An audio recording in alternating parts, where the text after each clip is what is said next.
जय श्री गणेश, हर हर Mahadev. Mahadev Shankar YouTube channel में आपका स्वागत है। आज मैं एक नई जानकारी लेकर आया हूँ जो कि आपके लिए बहुत ही महत्वपूर्ण है। आज की वीडियो में मैं ऐसी जानकारी लेकर आया हूँ जो कि हर किसी के मन में यह प्रश्न उठता है कि सब कुछ कर्म पर निर्भर है तो पूजा पाठ क्यों करें। तो आज मैं आपको बताऊँगा इस चीज़ का महत्व कि पूजा पाठ क्यों करना चाहिए, कर्म क्यों ज़रूरी है। तो उससे पहले, वीडियो शुरू करने से पहले, अगर आप चैनल पर नए हैं तो चैनल को सब्सक्राइब करें और बेल आइकन को दबाएं ताकि हमारी जो नई जानकारी है आपको सबसे पहले मिले।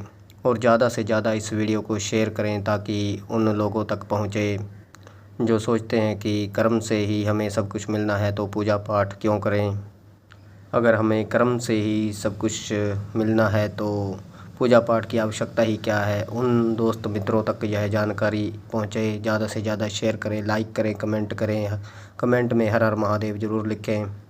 तो चलिए वीडियो को शुरू करते हैं। जब सब कुछ कर्म पर ही निर्भर है तो पूजा क्यों करें। जब हमारे कर्मों से ही हमें सब चीज़ें प्राप्त होंगी तो पूजा करने की क्या आवश्यकता है। तो यह जो प्रश्न है ये बहुत जटिल प्रश्न है और बहुत सारे बहन और भाइयों के मन में ये प्रश्न चलता रहता है कि जब पूजा से कुछ होना नहीं है, कर्म से ही सब कुछ होना है तो पूजा क्यों करें। तो आज इस प्रश्न का उत्तर मैं आपको देने वाला हूँ, इसलिए इस वीडियो को पूरा देखें, पूरा सुने इस वीडियो को ताकि आपके समझ में आए। क्योंकि शुरू से आप सुनेंगे तो एक लय बनेगी, तब जाके आपके दिमाग में चीज़ें बैठेंगी। दुर्लभ ज्ञान की जानकारी, मुझे नहीं पता कि किसी ने आपको पहले बताया है या नहीं, पर जो लोग जो मेरे पास संगत आती है चौकी पर तो ये प्रश्न करते हैं, तो कहीं ना कहीं इनका जवाब देना बहुत ही ज़रूरी है। इसलिए इस वीडियो में मैं आपको उस प्रश्न का जवाब आज दूंगा। आज मैं आपको बताऊंगा। देखिए, कर्म प्रधान है, कर्म से ही सारी चीज़ें हासिल होती हैं। गीता में भी श्री कृष्ण ने कहा है कि कर्म जो है वो सबसे बड़ा है। कर्म कर, फल की चिंता मत कर। और जिन लोगों ने भी कर्म किया है, चाहे वो आस्तिक हो चाहे वो नास्तिक, आस्तिक लोग कर्म भी करते हैं और पूजा पाठ भी करते हैं, जबकि नास्तिक लोग पूजा नहीं करते फिर भी सारी चीज़ें हासिल कर लेते हैं जो हमारी दैनिक जीवन की चीज़ें होती हैं। तो होता ये है कि पूजा है भक्ति और भगवान हमारी किस प्रकार सहायता करते हैं। देखिए, कर्म तो हर चीज़ के लिए कर्म करना पड़ता है। आप खाना खाओगे उसके लिए भी कर्म करना पड़ता है। भगवान पैसों की बारिश नहीं करेगा, पर जो पूजा है, भक्ति है, वो किस प्रकार कार्य करती है हमारे जीवन में। आपने देखा होगा कि जब हम मिर्च खाते हैं तो मिर्च के बाद हमने जैसे गुड़ खा लिया तो जो मिर्च की चटपटाहट है वो कम हो जाती है। मिर्च उतनी ही तीखी होती है और जो गुड़ होता है, जब हम मिर्च के बाद गुड़ खाते हैं या चटपटे के साथ मीठा खा लेते हैं तो वो हमें उस मिर्च को, उस तीखी चीज़ को सहने की शक्ति देता है। तो इसी प्रकार जो पूजा पाठ होती है, हमारी जो शक्ति होती है, आपके कर्म पिछले जन्म में कैसे थे उनका फल जो है इस जन्म में आप भोग रहे हैं।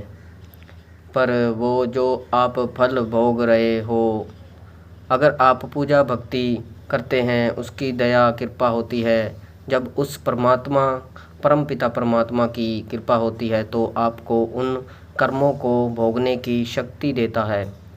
जैसे आप, ठंड का माहौल है, मान लीजिए बहुत आपको ठंड लग रही है पर आपको कहीं ना कहीं आग मिल जाए, जली तो ठंड चाहे कितनी भी पड़ती जाए पर आपके पास आग है, आप आग के पास बैठे हो तो ठंड उतनी नहीं लगती।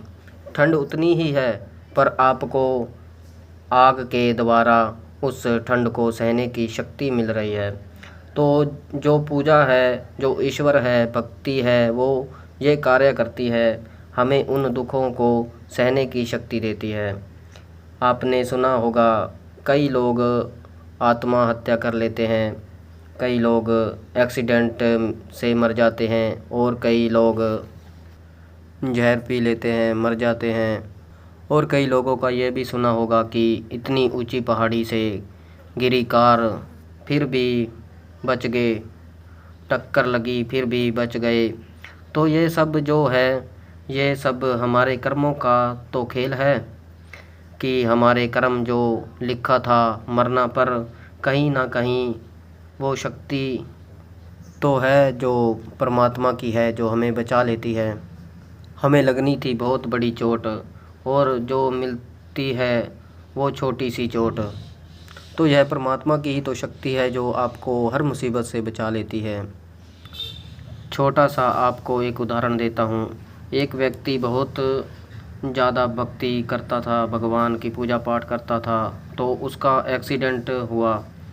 एक्सीडेंट होने के बाद उसके जो पैर की हड्डी है वह टूट जाती है और वो कुछ दिन बेड पे रहा और सोचता रहा कि कहीं ना कहीं मैंने भगवान की इतनी पूजा की है और आज मुझे उस भगवान ने ये फल दिया है कि आज मैं असहाय इस बेड पे पड़ा हूँ।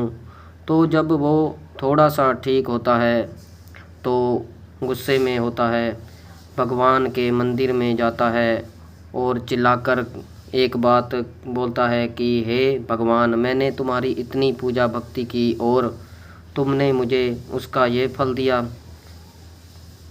कि आज मेरा एक्सीडेंट करा दिया। मैं इतने दिन से बेड पे रहा हूँ और कमाने का कोई साधन नहीं है, मैं क्या करूँ। तो उस समय जब वो घर चला जाता है तो सपने में भगवान आते हैं और कहते हैं कि ये देख, तेरे जो कर्म थे पिछले जन्म के, वो कर्म तुझे मृत्यु तक ले जा रहे थे।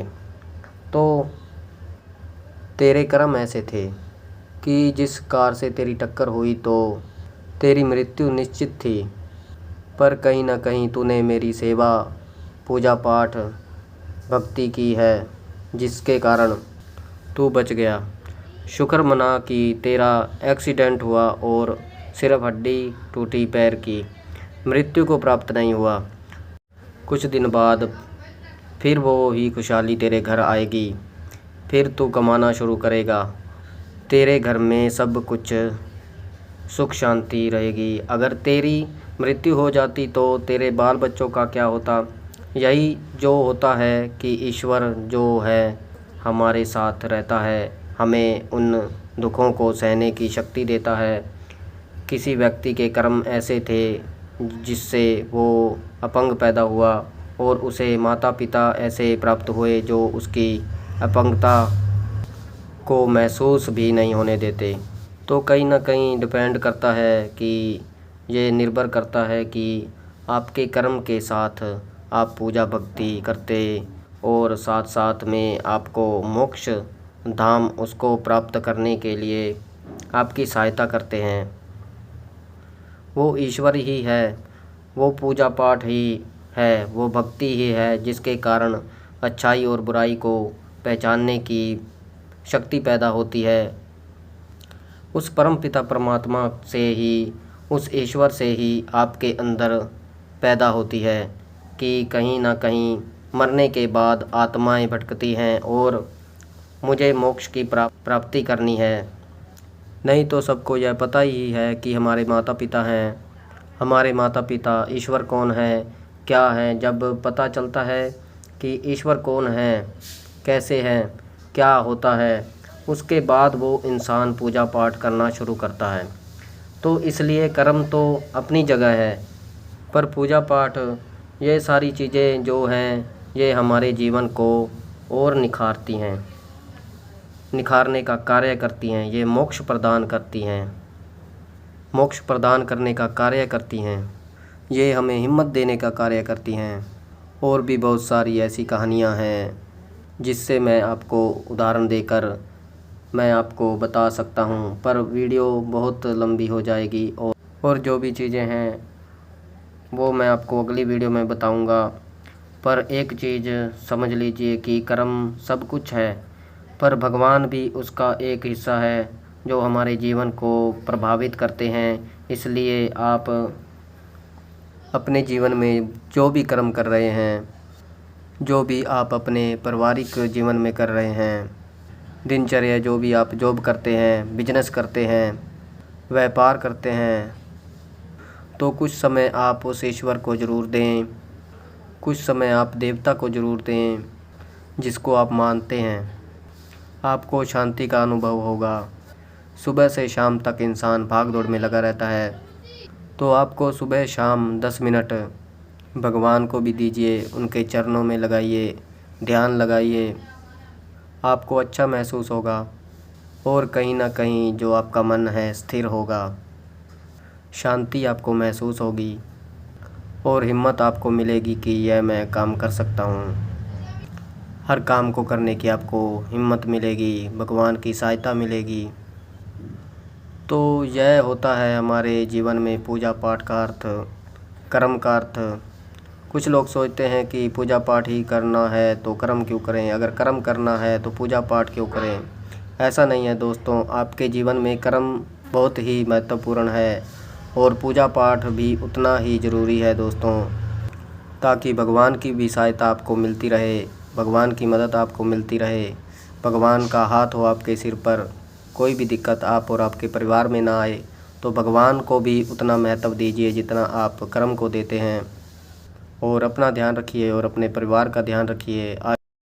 मुझे विश्वास है कि यह जानकारी आपको पसंद आई होगी। अगर आपको यह जानकारी पसंद आई है तो चैनल को सब्सक्राइब करें, बेल आइकन को दबाएं और इस वीडियो को ज़्यादा से ज़्यादा शेयर करें ताकि उन लोगों तक पहुँचे जिन लोगों के मन में प्रश्न उठता है कि कर्म करना ही है तो पूजा पाठ क्यों करें, उनको इस प्रश्न का उत्तर मिल सके। इसलिए यह वीडियो उन तक शेयर करें ताकि उनको यह जानकारी मिले और वह अपने जीवन को सुधार सकें। तो यह थी वीडियो कि पूजा पाठ की क्या आवश्यकता है और कर्म का क्या महत्व है। आप और आपके परिवार पर महादेव और माता पार्वती की कृपा बनी रहे, आपका परिवार सुखी रहे, आप सुखी रहें और आपकी जो भी समस्या है दूर हो जाए। तो हम मिलते हैं एक नई जानकारी के साथ। तब तक के लिए हर हर महादेव, हर हर महादेव, हर हर महादेव।